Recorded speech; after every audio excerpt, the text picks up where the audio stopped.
Good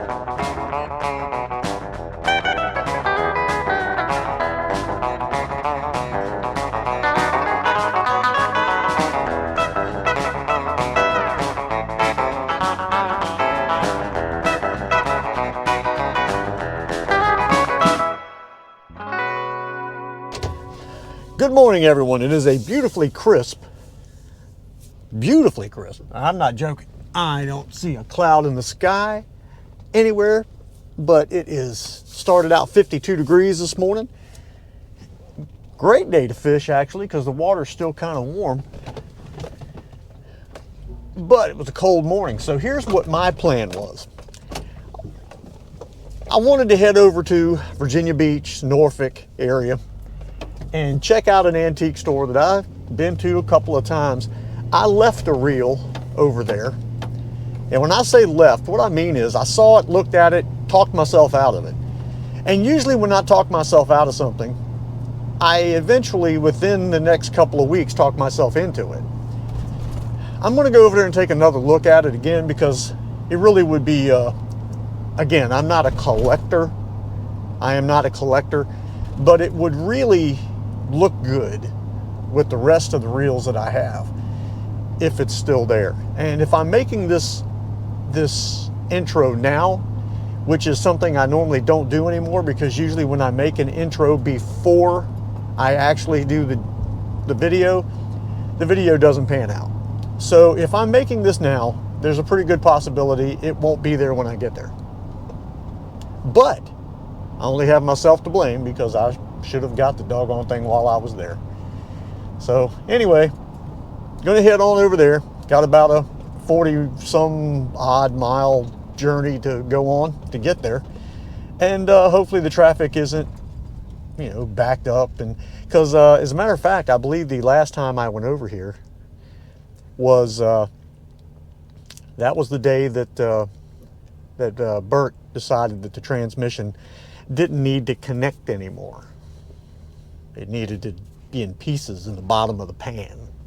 By the way, since I'm talking about that and you're listening, there's a good possibility. I'm actually looking into maybe fixing that thing, because even with what it would cost to put a transmission in it, it still costs less than buying another car. And I have put a lot of money and time into that car.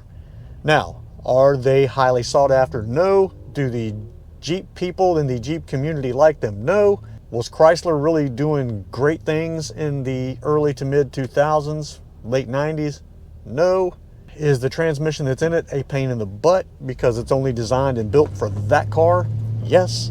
I don't know. Still kicking around that idea. Tell me what y'all think. Because, I mean, it's going to probably cost me in between $2,300 to $2,600 to put a used transmission in that car, just because of how much has got to be taken out to get that thing out of there. So anyway, let me know what you think. Anyway, we're on our way to the antique store. Most likely we'll see you when we're pulling up in the parking lot. Hopefully. Yeah, we're actually in the parking lot. This big fella doesn't leave me on the side of the road somewhere. Please don't do that. I don't think I could handle that. I could probably just jump out in traffic. Ladies and gentlemen, there are times when my luck changes. Now, I don't want to get too much ahead of myself, because I have been known to. I went inside, and the reel that I wanted was there. And so was the gentleman that owned the area that that reel was in. So I told him that I come in and every so often I buy some things from him. And he said, well, if you're buying a couple of things here and there or whatever, let me know and I'll give you a deal. I love it when someone says that. So here I have an Abumatic 140. Seems to work okay from what I'm seeing. Things are doing what they're supposed to do. I'm really hoping it is, because this is the one that I actually went in there for. That is what I wanted. He had $32 on this reel. Now, these reels do sell for a lot. The 140 is actually the upgraded version of the 120, which you actually have a drag system, as opposed to the 120 having that drag release that allows you to take bigger fish and let them take off running. So that's definitely, I am tickled to death with that. I have never had this color or this model of Abumatic before. Now, I'm saving the one for last that you're going to go, what? But this one, a Zebco 600. I do not have a 600, nor have I ever had a 600. I don't know if everything works on this one like it's supposed to. It seems like it does. Nothing was broken, but I ended up getting that one for $5 because it was $14.99, and actually the button was stuck, but it's not stuck anymore. I don't know why it was stuck, but it was. But it seems to be working okay. This actually has an anti-reverse, it has a drag, and it's working. $5, 600, Zebco 600. Now this is the one that you're gonna go, what? Why? And I'm gonna say the same thing, but it was sitting there so I couldn't resist. I've got another this is a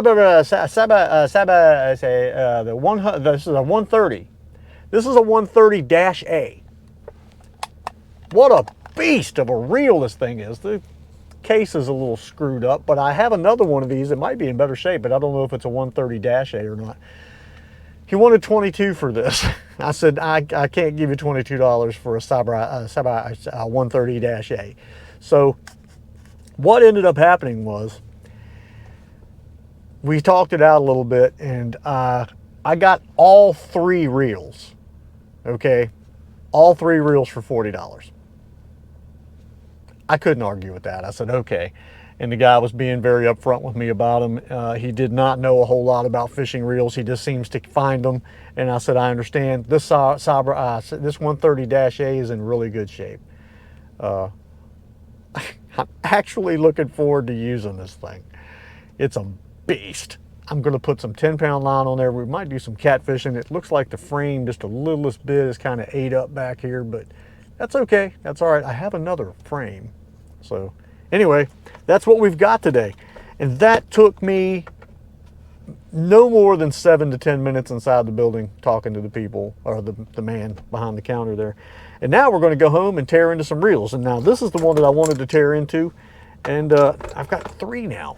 So I've got to scatter these. I got to move these out just a little bit. I got to space them out. And I need a cheeseburger. I am hungry. I'm not kidding. We'll see you back at the house.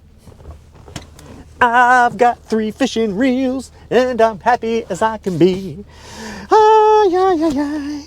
It's not every day that happens. I'm singing to myself, and these people around here probably think I'm a lunatic, but that's all right, because I am.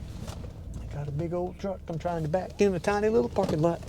I need a cheesy burger, because I am starving. Have you ever noticed that when you're hungry, all the food is on the other side of the road? I mean, Hardee's, Wendy's, McDonald's, everything's over there. I don't get it. But that happens to me every time. Every single time I'm hungry, all the food is always on the other side. I decided I was going to go to one more antique store just to see. It's one I've been to again. I think I went the same day that the transmission blew up in the Jeep. Keep coming back around to that, but I figured since I'm over here, you know, if you skip out on something, it'll be that one time that you went in there or didn't go in there, and they got some new stuff in the last month or 2, and you know what I'm getting at. Street, okay. Then turn left onto Dean Drive. Man, she's just so demanding. Okay, this is why you got to come to these places and go in. Because sometimes you find things and you just go, well, you know what? I don't need that, but there's a good possibility somewhere down the road I might. Look at that. Now, it ain't in the greatest shape in the world. It's a little old trash can. This is the classic UL4 Feather Touch trigger. I've seen them in better shape, but these were still made in the U.S. back in the day. And this one's a little thick. It does what it's supposed to. The anti-reverse is working. Trigger's working. Sticker's trying to come off, which is typical because this reel back in the 80s, it was, you know, the fancy schmancy looking thing. But it worked really well, and I used them all the time. And I only have one. I have one left out of all the ones that I've owned in my life. and I figured I'd just go ahead and grab this one. We ended up getting this for 12 bucks. Now I know you might go, $12. Well, to me it was worth $12. They are graphite frames.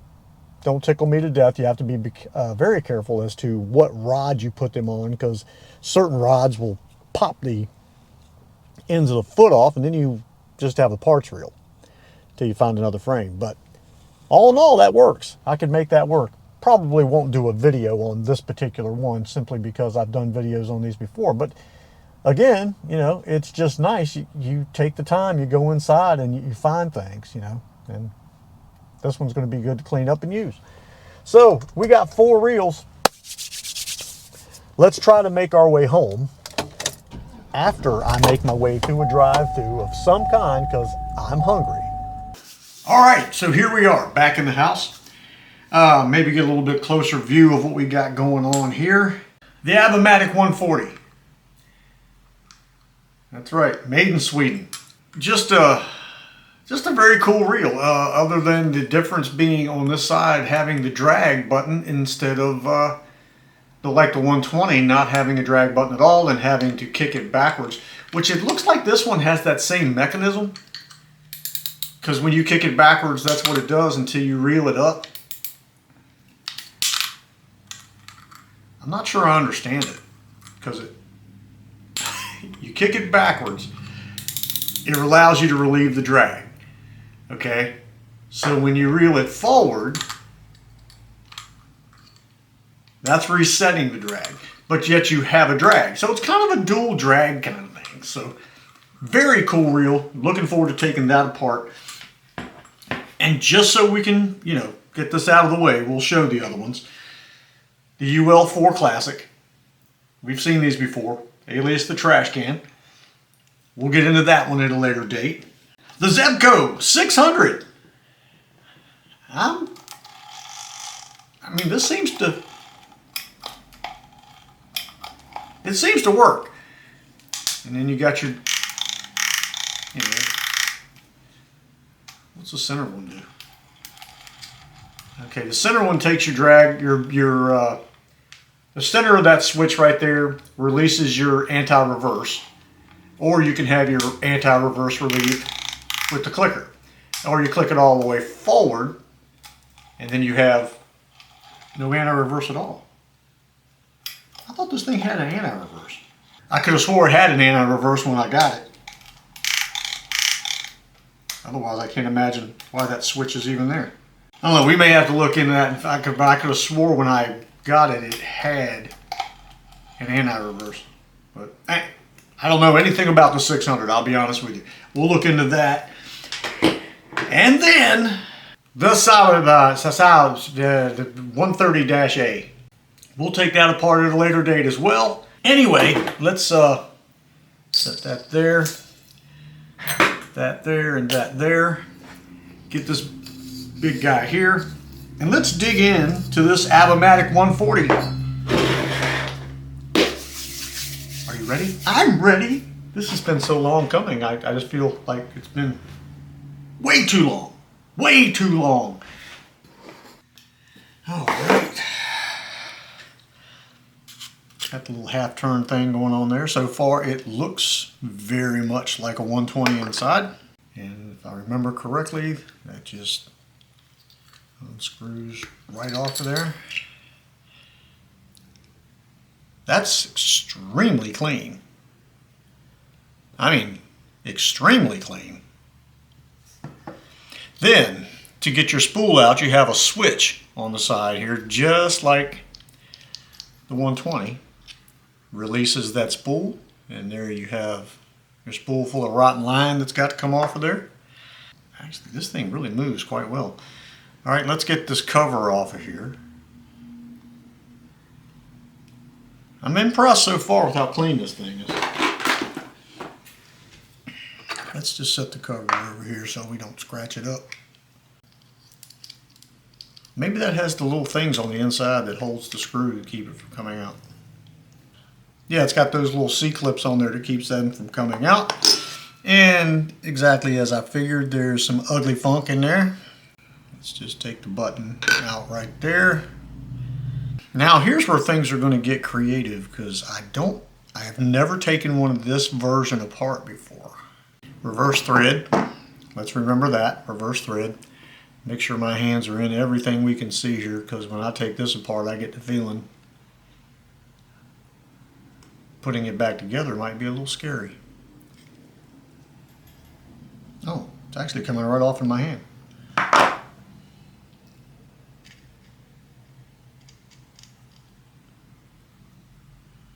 All right, do we have washers and things? I'm not seeing any. We just got one and a spring. One on top of the spring. Is there another one down there? Yep. And then you have this one down there in the bottom. Okay. All right, that shaft goes short side up in there first. What I'm probably gonna have to do is clean this up so I can see in there better. And we'll have to figure out how that comes out of there. Let's go get this cleaned up first. I'll be right back and we'll see if we can figure this out. Okay, I'm back. I had to do a lot of disassembling at the sink. So what you're going to end up having to see is the reassemble here at the table. You're going to have to pay close attention, because I don't even know that I'm going to get it right the first time. And I mean that. It's you really, when you dig into these Abumatics or the Abu Garcia stuff from that time frame, you really see a thought out process, something that is extremely well made and thought out, so everything works the way it should. If you can see down in there, I mean, everything from little slide pieces, that piece in there slides and hooks onto the main gearing that goes in, and it's just an amazing, amazing reel. And I'm going to enjoy putting this back together again, hopefully correctly. That's where everything gets a little touch and go. So let me get something to start drying some things out. I know you probably would have liked to have seen it come apart, but I was in there kind of winging it, trying to figure out how everything came apart. Because I think once upon a time, I may have taken one of these apart and took things apart I didn't need to take apart. For example, that slide in there does not need to come out. You just need to loosen the screw on that end and loosen the screw here, push it away, and that's what holds that gearing in there. But first thing we got to do, let's get the pieces that we are going to need. Put that back in first. This is your anti-reverse. It has to go on there like that to go back into this mechanism. So you see how that goes on there. This little bent washer fella here actually goes on the end of your anti-reverse gear. Snaps on the end of here. Then this has to go inside. Okay, that's how that looks in there. Hopefully you can see it. That rod sticks up there, and then your little anti-reverse lever goes on that. Now what we have to do, we have to scooch that little, that's the holding in mechanism. It has to be scooched. Underneath of it, that is what's going to be holding that in there. Then we have to tighten the screws down. It's very hard for me to show you this, and if it's not working out well, I duly apologize. But we have to tighten the two screws so it doesn't scooch back out and let go of all that stuff. Okay, there you go. So the two screws are tightened up and everything's back in there again. Now, this piece is going to go in here, but I'm going to wait to put that piece in there when I put everything else back together again. This is your drag washer, big drag washer. That's going to go in there. I'm going to just put a little bit of oil around the edge. I know it's the drag washer. You probably shouldn't do that, but it's going to get oil on it anyway, so that's going to go in there. And it has two little knobs that stick out on each side. And that's how that has to fit back on there. This just sitting on top of it, just temporarily, that's got to sit right there. And the reason for that is because in order to get your your pinion gear back in, see that? Is everybody looking at that? In order to get that in, you cannot put the crank shaft in yet. That has to wait, okay? And I'm going to show you the secret to that. See, that's got to go in first. Then, now that that gear is all the way pushed up in there flush against the top, then you put in your crankshaft.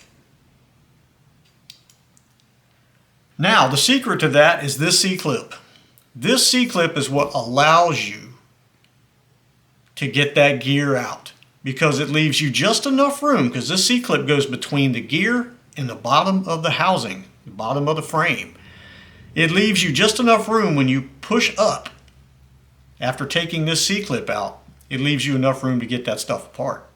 Okay, so you push it away and you can see that gear is farther enough away from the top now that you can put this C-clip on there. Now you have to be very careful and not launch your C-clip into orbit.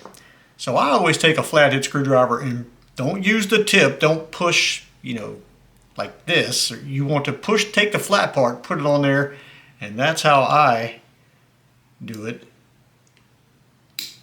And it snaps into place. So now everything is in there where it should be.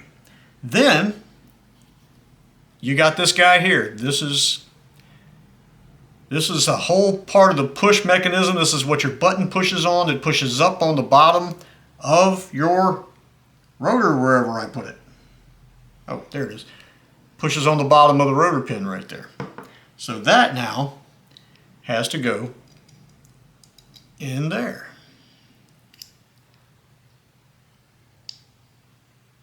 Now that all of that is said and done, you can then work your way back over to this side where you can put your crank arm. That is going to go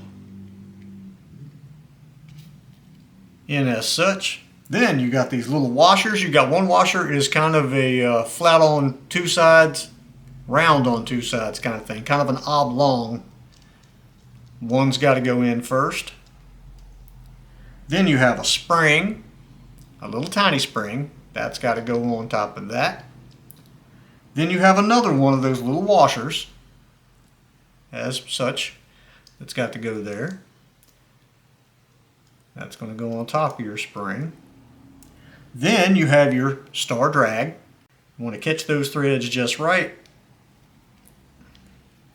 Screw that back down on there. All right, now you got to put back on this little dome top screw here, which is, okay, it is reverse thread on that. So you're going to be screwing counterclockwise to get this to catch. Now we'll get our button and we are going to put some grease on the gearing, splat just like so. Then I'm going to take this extremely well cleaned outer casing with the well thought screw holder upper thingies. I got to get it through the buttonhole like that. There's a little ledge in there that screw has got to hit. There it is. I got it that time.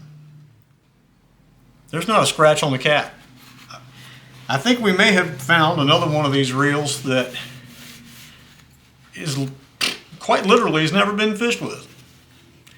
The gearing in it looked really good, so it doesn't look like that's been used very much. And most of everything's coming off the cap when I cleaned it up.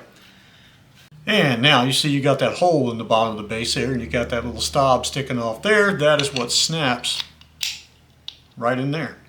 Then we're going to screw that in there, which you see it automatically pushes down on your button. And we're going to screw her back in there tight. All right, let's do the thing. Man, I love that. Here I are, doing the thing. You know, I get happy in life about a lot of stuff. But when I find a nice reel that's just a little dirty, needs some work, needs some love, and it comes out looking the way this one right here did, working the way this one right here did, and then I get to take it apart, clean it up, put it back together, make it work like it's supposed to, and then this part right here, doing the thing. I need a t-shirt. I need a t-shirt that says, I love doing the thing. Maybe not. Maybe I shouldn't make a t-shirt that says that. But, I mean, we know what it means. A lot of people would probably go, like it's the first time somebody's ever heard me say something and went, by typical Willie standards, I'm a pretty mild individual when I'm on the camera with you guys.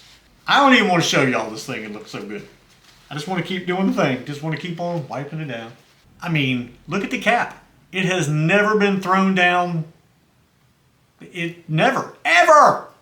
You hearing me, people? Look at that thing. That is crazy beautiful. A little bit of a growl, but that's just old grease getting into the gears. Now, see, here's the comparison between, let me get one. Here's a 120. Notice, no drag star, okay? You could tighten your drag with a screwdriver there a little bit, but you had that release. Okay, see how that went backwards and it tightens back up? Then you have that release. Okay. That is, you got a big fish, you're fighting it, oh, he's pulling, you're about to break your line. You can kick backwards on that thing and use that release and relieve some of the tension with your drag. That's how that worked. Now, with the 140, you can set your drag, and if that's too much, if you got it set too high, you can still, see that? You kick it backwards and it relieves, kind of hard to do when there ain't no tension on the other end. But you see how it kicks backwards, it relieves that tension in there. But anyway, that's how it works. And I'm going to put some line on this guy right this very second. Hey, I hope you guys enjoyed that. We still got some content coming up though. We have this big old 130-A Johnson that works. Might just have to put some line on that, who knows. Then we got this Zebco 600. The Zebco 600, which I thought had an anti-reverse when I got it, but evidently it's not acting like there's one in there. Anyway, we'll look into that and see what's going on there. Maybe I can fix it. Maybe it ain't broke. Maybe I just don't know enough about the Zebco 600 to tell you. But I'll look into that. We also got another one of these little Zebco UL4s, which I'm not going to show you me taking apart because I've done it before and you've seen it already. So I'll just take this one apart and keep it as a backup back over there. Hey, this was a good day. I had a good time. Didn't get to fish like I wanted to, didn't get to camp like I wanted to, but it's only Saturday, tomorrow's Sunday. Maybe I'll get out and we'll do some fishing tomorrow and catch a couple things, or 5 or 12. And we'll see, using the Abumatic 140. Hey, thank you guys for watching. I'll see you on the next one. Whatever the next one may be. Boo, you gotta see this thing, man. Come here and look at this. You ain't gonna believe it. I don't believe it either. Look.